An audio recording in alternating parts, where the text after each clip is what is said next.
माधुरी और अमिताभ बच्चन दोनों ही इंडस्ट्री के सबसे बड़े सुपरस्टार हैं, लेकिन ये बात भी सच है कि इन दोनों सुपरस्टार्स को सेम फिल्म में कोई भी कास्ट नहीं कर पाया।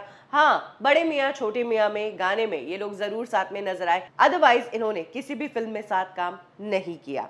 एक्चुअली माधुरी और अमिताभ बच्चन ईयर 1989 में शिनाख्त नाम की फिल्म में काम करने वाले थे। फिल्म का काफी कुछ सीन शूट भी हो चुका था, लेकिन इस फिल्म को बीच में ही बंद करना पड़ा और उसके बाद माधुरी और अमिताभ ने कभी काम नहीं किया। इस जोड़ी को मनहूस मानने लगे लोग, क्योंकि इनकी चलती हुई फिल्म बंद हो गई थी। फिल्म शिनाख्त टीनू आनंद बना रहे थे। फिल्म में अमिताभ बच्चन लीड एक्टर थे, माधुरी दीक्षित फिल्म की लीड एक्ट्रेस थी। इस फिल्म में माधुरी को एक बोल्ड सीन करना था और इस बोल्ड सीन के बारे में टीनू आनंद ने माधुरी को फिल्म की कहानी सुनाते वक्त ही बात कर ली थी। बताया था माधुरी को कि एक एक्शन सीक्वेंस है जहां पर तुम्हें गुंडों से लड़ना है और गुंडों से लड़ने से पहले तुम्हें डायलॉग बोलना है। तुम्हारे सामने एक औरत खड़ी है, तुम चेन से बंधे किसी इंसान पर अटैक क्यों कर रहे हो।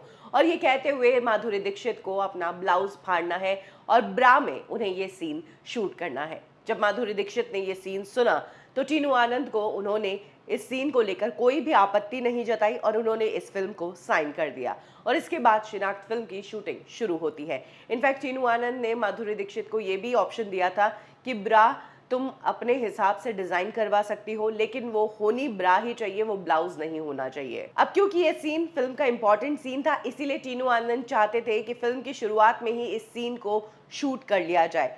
तो टीनू आनंद ने शिनाख्त फिल्म की शूटिंग शुरू की और सबसे पहले माधुरी के इसी सीन की शूटिंग रखी गई।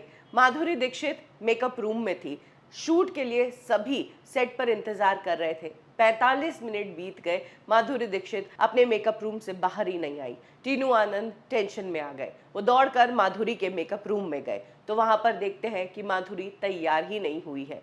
माधुरी से पूछा गया कि क्या प्रॉब्लम है, तो उन्होंने कहा कि ये ब्रा वाला सीन उनसे शूट नहीं होगा, वो ब्रा पहनकर कैमरा फेस करने में कंफर्टेबल नहीं है। टीनू आनंद ने कहा कि मैंने इस सीन के बारे में आपको फिल्म साइन करने से पहले ही बता दिया था, आपने तब ओके बोला था, माफ कीजिए ये सीन तो आपको करना ही होगा। माधुरी ने कहा मैं ये सीन नहीं कर पाऊंगी। टीनू आनंद ने कहा तो फिर पैकअप कर लीजिए, गुड बाय कह दीजिए इस फिल्म को। इधर अमिताभ बच्चन ने भी समझाने की कोशिश की।